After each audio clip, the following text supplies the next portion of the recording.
Hello guys! Magandang hapon sa inyo lahat. So this is a Tarot Healer Pasagre channel, a faith healer, also matarder. So ngayong ngayong hapon na tingnan natin anong gusto sabihin sa inyo ng ating mga gabay. So this is a additional ganap.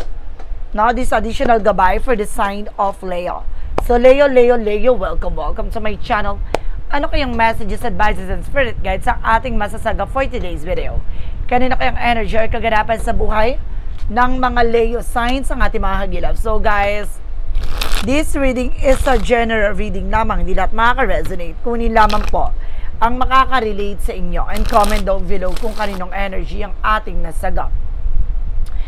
And because don't forget to like and subscribe my channel and hit notification bell for more videos update.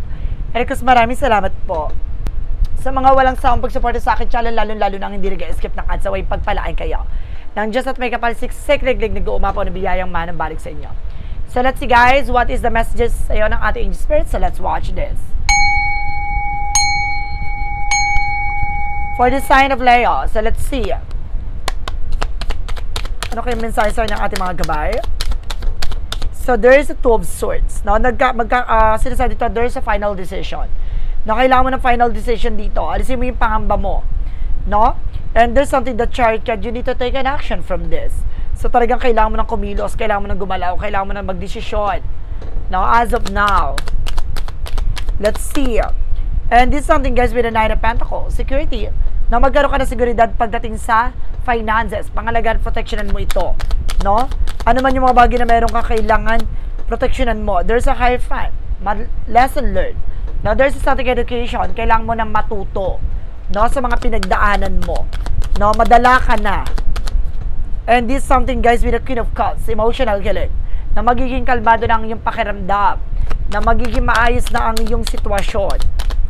No, there's a Two of Swords represent with the Page of Swords. Being curiosity. So, kailangan tuklasin mo, alamin mo. Bago ka mag-decide, kailangan mong busisiin lahat.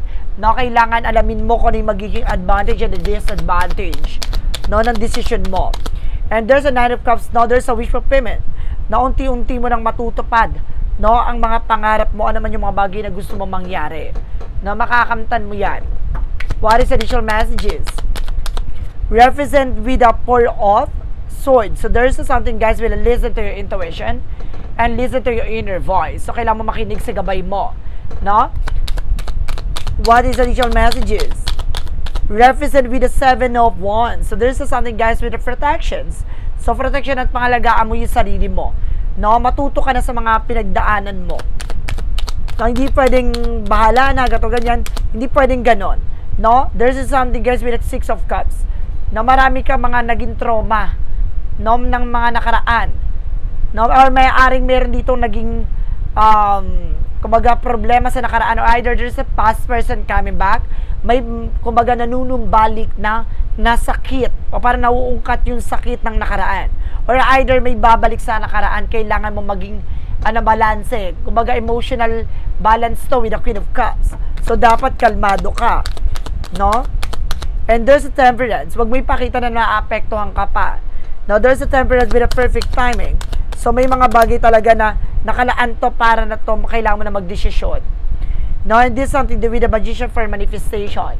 May mga bagay na unti-unti mo nang mamamanifest. Unti-unti mo nang makukuha at matatamo. No? May isa sa katuparan mo na to mga pangarap mo. And this is a Knight of Swords. Bibilis ang takbo ng sitwasyon, makinig ka sa gaway mo. No, sa sarili mo. And this is something that Two of Pentacles with a balance. So, kailangan mo maging balance, physical, mental, and emotional. No? Kumbaga, matuto ka na sa naging leksyon mo sa nakaraang kaganapan sa buhay mo. Madala ka na. And there's a Wheel of Fortune na turning back. No? Kaya ito bumabalik sa'yo kasi maaaring palpak yung pinalit niya, or maaaring napagtanto niya ang kasyungahan niya. No? There's something na turning back, maaaring papabor na sa'yo sitwasyon. There's something blessing. And there's something a good fortune. And of course, there's something a new cycle coming in. No? May bagong eksena at bagong simula na dadaloy sa buhay mo. So let's see. Hanapin natin, hagilapin natin anong ganap sa pagdating sa kaperahan, relasyon, at kalusugan. Alamin na natin yan guys. So let's watch this. Now let's see. Hanapin natin ang kaganapan sa kaperahan mo. Trabaho, negosyo, hanap buhay. There's an Ace of Cups. No, having passion, maaring gustong-gusto mo yung ginagawa mo. No, mahal na mahal mo yung ginagawa mo. There's a Queen of Swords. No, ibig sabihin dito, linisin mo, alisin mo yung magsisilbing balakid.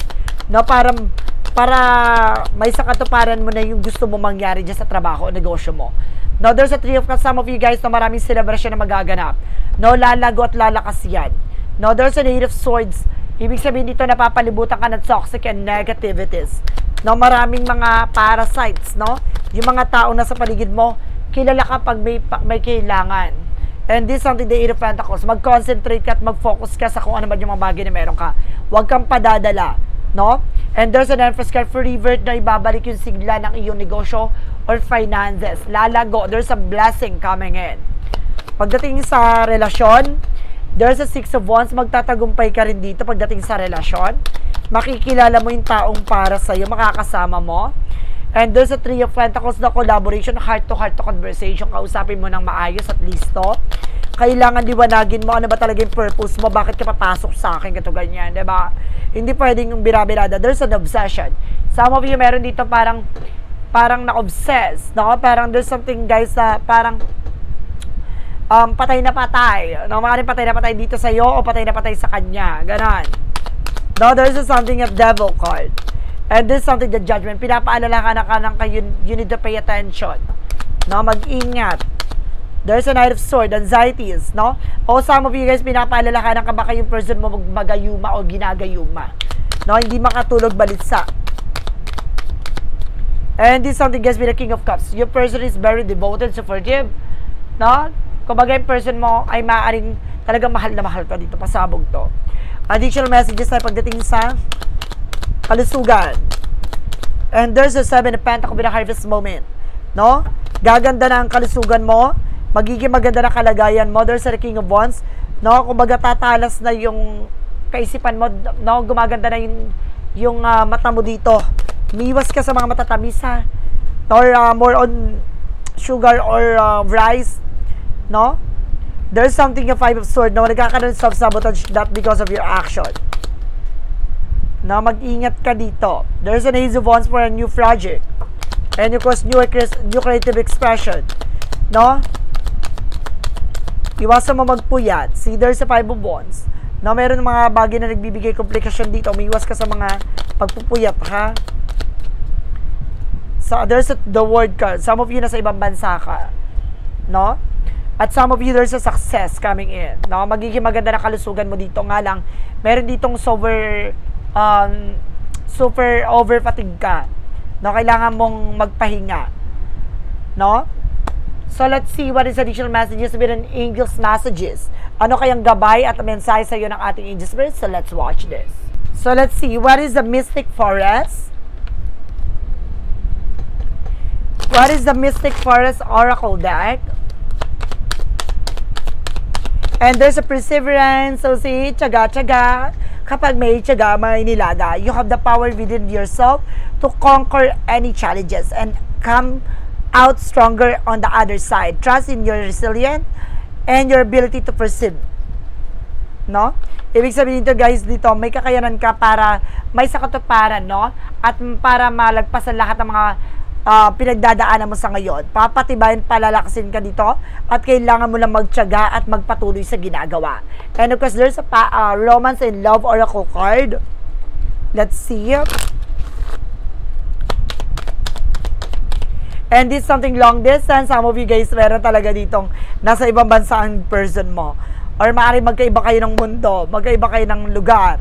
Love knows no distance. It transcends time and space. Diba, kahit na malayo kayo sa isa't isa, hindi talaga matatawa ng pagmamahal sa isa't isa. Ganon. So, let's see what is the angel's answer. Represent what? And there's a yes. No? Ang tanong mo sa sarili mo, maaaring ang kasagutan na yes. No? And this is something, guys, with a no. No, and there's a yes and no. Ibig sabihin balance. No? So, let's see what is the romance angels. With the romance angels, represent what? And there's a make the effort. No, kailangan mo mag-effort dito, guys, no? And very soon. No, ibig sabihin, as soon as possible, guys, no? Malapit mo ng mata mo dito. No, yung kaligayahan. Kailangan mo lang magtiyaga sa ngayon. No? Kasi siguro, meron kayong pinag-iipunan, pinaglalaanan, no? Gusto nyo bumili ng bahay. And there's a soulmate, maaaring soulmate kayo na person mo. And there's an peace. May sumusubok karangin to yung, para may kumukontra sa inyo, sa relasyon nyo, or sa buhay nyo. What is Archangel Michael messages? Represent what? And there's something, use your imagination and you see the answer. Gamitin mo rin yung intuition mo para makita mo ang kasagutan sa lahat ng katanungan mo. And your home is protected by angels. Na ang yung tahanan ay protektado ng ating gabay. Diba? Kumbaga sinasabi dito, magpatuloy ka, huwag ka matatakot, no? Lahat ng gagawin mo, gawin mo. Magtiyaga ka sa lahat ng bagay na yan. At may isa sa katuparan mo yan, malapit na. So guys, this is additional gabay for the sign of Leo. So Leo, maraming salamat po for this wonderful reading. So once again, this reading is a general reading namang nila at makaka-resonate.